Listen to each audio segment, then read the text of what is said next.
Hey folks, we are back from ATA 2020, and I tell you what, somebody had a dream come true in our interviews, and guess what? Yep, he had his dream come true. Thanks to Bobby Vargas out there at PSE, and none other than Donnie Vincent came through the booth, and he got to sit down right next to this guy, and we got to interview him. You know, that was really cool. About 3 years ago, I finally got a chance to meet him and talk to him for just a minute, get a picture. But I love this guy's videos, and you know, for me, the visual side of hunting, being able to present that is just incredible what this guy does. And not only that, he's also, you know, really into being physically fit because he does extreme hunting. You're right there. And this isn't your typical interview we did with Donnie Vincent. We actually talked less about hunting, more about being physically fit. So I think people just need to listen to the whole entire interview. Yeah, so here's our interview with Donnie Vincent. ATA 2020 Day 2, and we have got Donnie Vincent, filmmaker, here in the booth with us. Team PSC, thanks for joining us today, man. Appreciate it. Thank you for having me. Good to have you. Yeah. You know, we talk a lot about PSC through the you joining the team and all. We'll save that maybe for another interview, but what we want to talk to you, the extreme hunting that you do, the buzz lately, and we've seen it a lot with the different people we talk to, is about the physical fitness you need to do this extreme hunt, or even just being ready to hunt your season at home. Yep. So talk a little bit about why you think that's so important.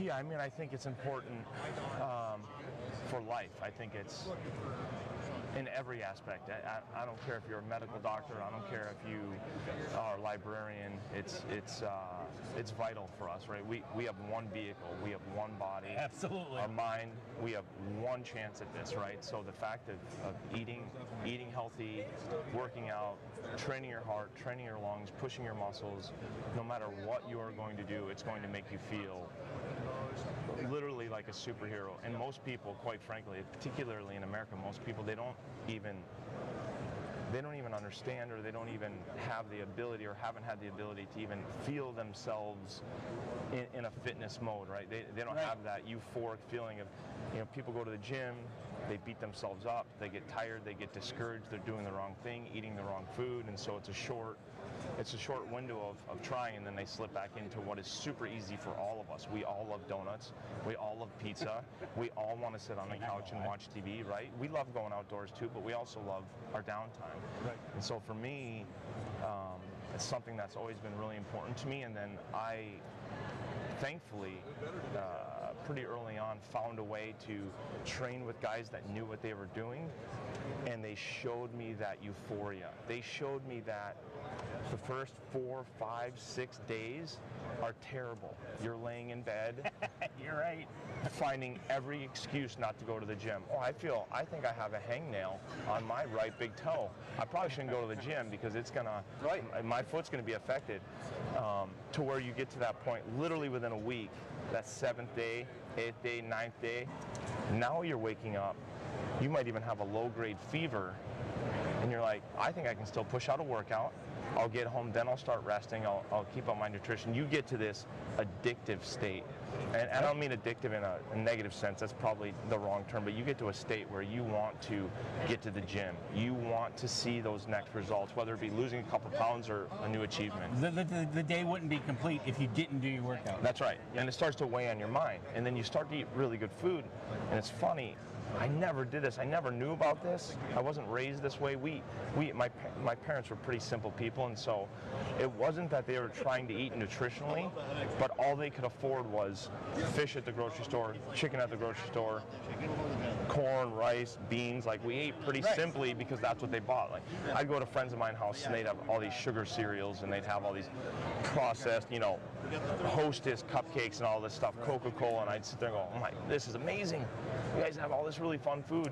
My parents couldn't afford it, and luckily, so I didn't eat it, I didn't really get hooked on it, but once I really found what nutrition could do for me, then it just started a bit of that addictive motion. And for me in the wilderness, it means everything. It basically means I'm able to put a backpack on and continue to take steps and feel strong and stronger every day. And you feel, and you start to be able to control more of your body. You, like you said, putting on the snowshoes, tracking over a mountain, but yet if you're hunting, you need to slow your heart rate down and everything. You are able to do that because you've conditioned yourself. Yeah, and you're able to enjoy yourself more. You're able to, the elements don't get a hold of you so much. You're able to, this sounds silly, but you're able to get to your boots. You're able to get to your pack. You don't have to stand up and like, ooh, my back hurts. Or I've been in that state. I've had that state where, you eat a pizza, which is really fun to eat, and then a few minutes later, you don't really realize, like you feel pretty weighed down. We would all eat this type of food or do little exercise, and then we'd lay in our beds and we just think, ooh, I overate, or ooh, like I am just dog tired today. But when we start cleaning up our nutrition and we start doing some of these workouts, just like what you just said, you start tapping into a different set of skills with your body, with your mind. And this year we were doing some brutal hunts, but it's really fun. You're going up, we're sheep hunting, we're going up a steep grade, heavy backpacks, heavy cameras, lenses, hunting equipment, food, tents, and you're just going. Now we have to stop. We're going up, we're stopping, catching our breath, eating a little bit of energy gels or whatever it is that we're eating, drinking some water, but for the most part, it's one step after another, and it feels great. It feels and then when great. you get to that top of the mountain, literally you've gotten to the top of the mountain physically. Yeah. Oh yeah. You feel like $1 million. And then day two, oftentimes, like if you come into a hunt or anything you're doing in life, if you come in not ready, and it never seems to be enough. It always seems like even myself or other guys I know that are super fit. Whether you're running a marathon, whether you have a baseball game coming up, whatever event you have coming up, it always seems like you really want to get a little bit more before you start it. But even when you come a little bit short, each day just gets that much better. When you cut yourself short, you have a tough day in the mountains, you're laying there in your tent, miserable. It's going to take you a little bit longer to go on the next day. It's a lot of guys, they go on a hunt, they feel tons of gusto, they go really hard the first day, wipes them out. Like they can barely go the next day, their knees hurt, everything hurts. Well, if you go fit, if you go ready, that next day actually feels better than the first. That next day you're more acclimated to altitude, you're more acclimated to your backpack, you're getting better at packing your backpack. Because when you leave home, unless you're an expert, when you leave home, you're packing your backpack, you're kind of like, yeah, I think this goes here, I think this goes here, I think this goes here. But as you're on the trip, you realize, I know exactly where this is going to go. I know exactly how my bow is going to hang. I know exactly, I know when my shoulder straps are off a little bit, or my hip belt has slid down over my iliac crest a little bit. I know how to readjust to get back to my package. You lose a couple of pounds every day, and you just start feeling that much stronger. As long as you have food and water. Yeah. You mentioned the water, and that's something that is so critical. Like the hunt that I did this back in December, and the first day I said, I'm ready for this trip, and I didn't drink enough water, and I got back to where I was staying. I laid down in bed, and I got just a slight twinge in my calves, and I'm like, I'm dehydrated. At first you think, oh, I'm not, I'm overworked myself, but then you start hydrating. And talk about just how important that water is to staying hydrated and what it can do to you if you don't. Yeah, it's vital. Water is king, right? That's what determines where we camp. That's what determines a route of where we're going. We need to have water or carry water. And sometimes, for instance, you're hunting Dall sheep in Alaska and Canada. Oftentimes there's a lot of water. There's water in the bottom. Sometimes there's water up top, maybe 800, 900, 1,000 feet. You can get water that high if you get a spring that's coming out of a hill. So water's king, but something like I hunted desert sheep on Tiburon 2 Novembers ago. We had to carry every drop of water. There's no water on the island. So we literally are going out for 10 days carrying gallons upon gallons of water in our backpack. So it's another big added weight, but that is going to fuel you for everything.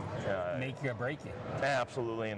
And you add in a little bit of energy gels, something that's going to give you some electrolytes along the way, and you can really fuel your body with even less food or very little food, and you can really convince yourself that you're full, you can feel really strong, and as long as you're keeping some calories going, which you will, right? You're going to have your dinner, right. As long as you keep some calories going, you're going to be able to keep extending your hikes. And we're talking about your situation you're in is extreme hunting. You're doing a lot of hiking, a lot of climbing, busting a lot of energy. For people like, back home where we're at Michigan, that maybe just going to walk out to a deer blind, climb in their stand. The biggest thing I noticed from the year we started working out until this previous season was Man, I got to my stand, I walked out, I didn't bust a sweat. Yeah. Yeah. I got in my stand, I wasn't hoofing and trying to catch my breath. It made such an impact and makes your hunt that much more enjoyable. You're probably warmer. Your engine's running. Yep. Yeah. You're probably a little bit warmer, and that's what I mean. No matter what, like people say, well, I'm not going on a sheep hunt. I don't care if you're going to go sit in a deer stand in Michigan. I don't care if you're never going to leave the couch. You're going to watch movies all day. You push weights. You actually challenge your body by pushing weights and doing some running, doing some HIIT training, high intensive energy training. You do some of these things. It's going to change your life. I don't recall the exact study, but I know there's a group. They took a group of elderly people and they had them pushing weights in the gym, and these people were older than 75 or older than 80.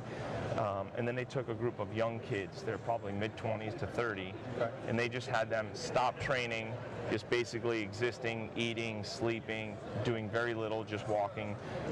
This group was pushing weights. They slowed their cellular decay, right? They're measuring how their muscle atrophy, how their bodies are functioning. They took this elderly group and literally drastically slowed their cellular decay to a point to where, I mean, you're literally chasing time. By pushing weight, I don't care how old you are, I don't care what shape you're in, you get in the gym and push weights. And I mean a program. I don't mean you just walk around. Don't go to the gym and just walk around and be like, yeah, find somebody to give you a program, whether that be a personal trainer. I think there's a lot of things now on phone apps. Yep. There's tons of people. I know some people in the gym that I work out in, they even do their Instagram pages. They'll write their entire workout. There's a girl named Sam Sweeney Dog. Her husband's last name is Sweeney, and you can find her Instagram page. She does her workout every day. She's incredibly fit.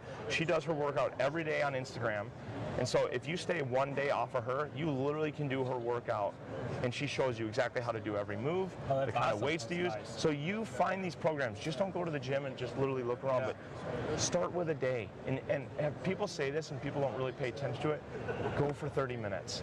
Literally go and say, I'm going to do one chest exercise, one back exercise, one quad, one calf, do full body, do a total body fitness, move kettlebells, move medicine balls, get your core engaged. Just do a little bit and just start building that routine. Watch your food. Eat the protein you're supposed to eat. Eat the vegetables you're supposed to eat. Try to get your carbs from your vegetables and some fruits. Try to stay away from things that have ingredients. Try to eat ingredients, right? Try to eat things that just have a few ingredients.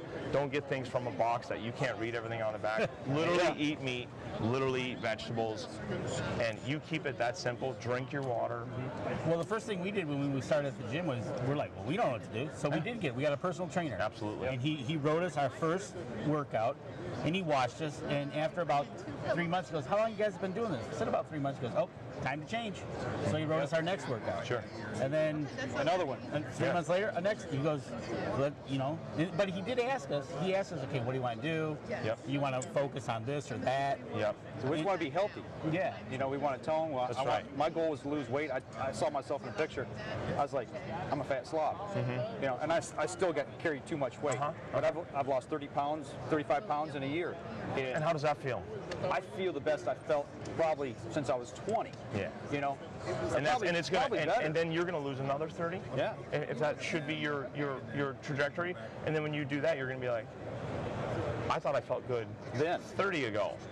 Now I feel incredible. And I think I was telling you, gentlemen, I think we were talking yesterday. I have a friend of mine that just recently lost 100 or 120 pounds. Yeah.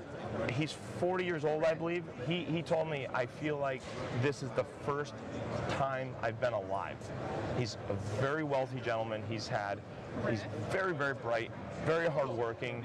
He's had everything that you think you want in life. He's had at his disposal. Beautiful wife, beautiful children, all the money he would ever need, and he literally feels like he is just now born. By losing all this weight, he feels like a million. And when I talk to him on the phone, I can hear the difference in his voice.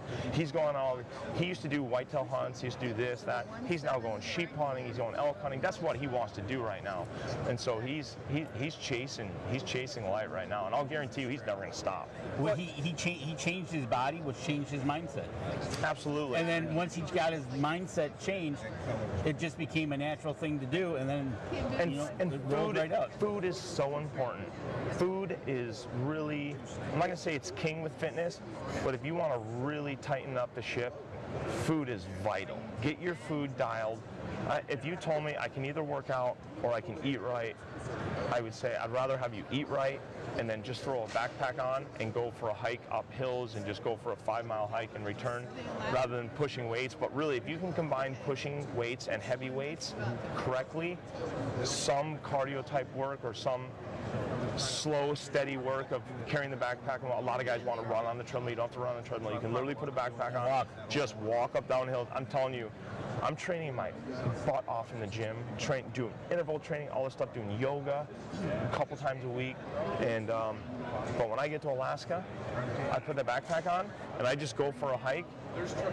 I feel it. The next day, I feel it less. The next day, I feel less. So that tells me that weight of that backpack, that terrain, that uneven, I'm using my core to balance and on a muddy trail or going across a side hill, that is doing a tremendous amount of work because I'm feeling more fit than I just did coming from the gym. And so I'm eating a little bit less because you can only eat what you can carry. So I'm eating a little bit less and I'm going on these 10, 12-mile hikes, climbing 2,000, 3,000 feet. That is doing more for my body than in the gym. And I can feel it because I feel better going into the trip. And maybe my body's getting more in tune with that activity because it is, I should back up because when I then go back to the gym, right, I can't push as much weight as I could when I left because I underate while I'm on the trip. I'll go on the trip fit and I'll still lose 10, 11, 12 pounds, right?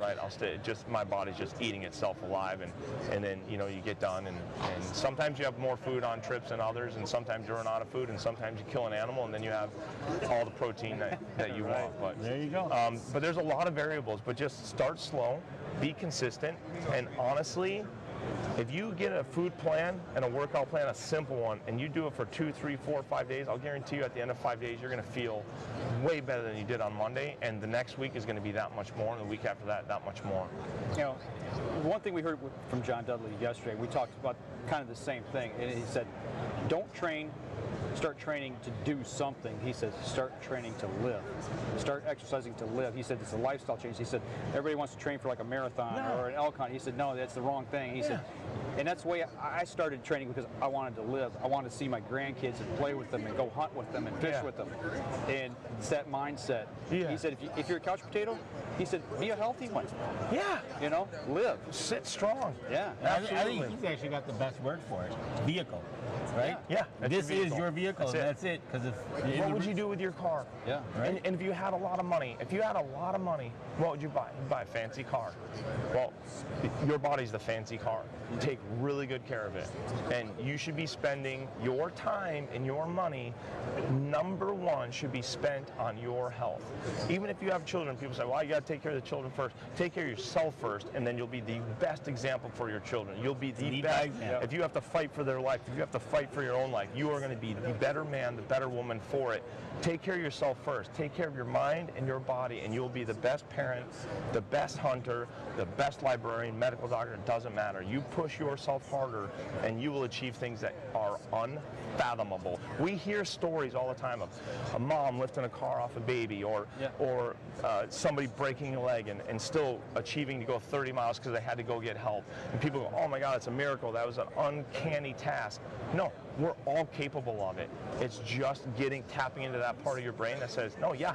Instead of that part that goes, hey, you're tired, your muscles are sore, you're out of juice, you can't do anymore. Instead of living in that part of your brain goes, hey, we can do this because we have to do this. No one is coming.